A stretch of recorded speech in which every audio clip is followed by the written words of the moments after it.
ఆ మనిషి కార్పొరేటర్కి ఎక్కువ, ఎమ్మెల్యేకి తక్కువ.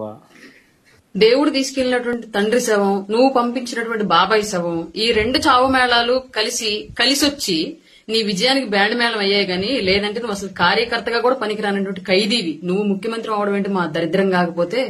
ప్రజలు 11 సీట్లు ఇచ్చి నువ్వు చేసిన పాలన చాలే బాబు, ఇంకా ప్రతిపక్ష హోదా కూడా అక్కర్లేదు, విపక్షంగా వెళ్లి కూర్చొని అసెంబ్లీకి పంపిస్తే, అసెంబ్లీకి వెళ్లి కూర్చొని 11 నిమిషాలు కూడా ఉండలేక పవన్ కళ్యాణ్ గారిని చూసి ఉచ్చోసుకుంటూ ఉరికొచ్చిన ఉలిపిరిగాడు బయటకు.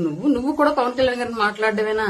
11 సంవత్సరాల పాటు అధికారం అంటే ఏంటో తెలియకపోయినప్పటికీ కూడా పోరాడి నీ ప్రభుత్వానికి తొడగొట్టి నిలబెట్టుకుని పార్టీని ఇవాళ రాష్ట్ర ప్రభుత్వం యొక్క గెలుపుతో పాటు కేంద్ర ప్రభుత్వంలో కూడా ప్రాతినిధ్యం వహించినటువంటి వ్యక్తి పవన్ కళ్యాణ్ గారు.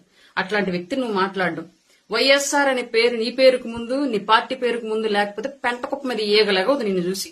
నువ్వు కూడా మాట్లాడటం ఏంటి బా చండాలంగా? ఇక రాజకీయాలకు పనికిరావు గానీ సర్దుకో సల్లగా, కేసుల వారం తేల్చుకొని ఆస్తుల సెటిల్మెంట్లు చూసుకొని ఇంకా చెల్లి తల్లి కూడా ఉమ్మెత్తేస్తున్నారు. ఇక నీకెందుకు? ఇంతకుముందు ఆంధ్రప్రదేశ్ రాజకీయాల్లో కేఏ పాల్ గారు ప్రెస్ మీట్ పెడితే జోక్ ఏముండిద్దని చెప్పి చూసేవాళ్ళు. ఇవాళ ఆయన చూడట్లా, ఆయన మరిపించి జోకర్ ట్రోలర్ నువ్వు అయ్యావు ఆంధ్రప్రదేశ్ లో. నువ్వు ప్రెస్ మీట్ పెడితేనే మేమర్స్ వచ్చేస్తున్నారు ఏం మాట్లాడాడు అని చెప్పేసి.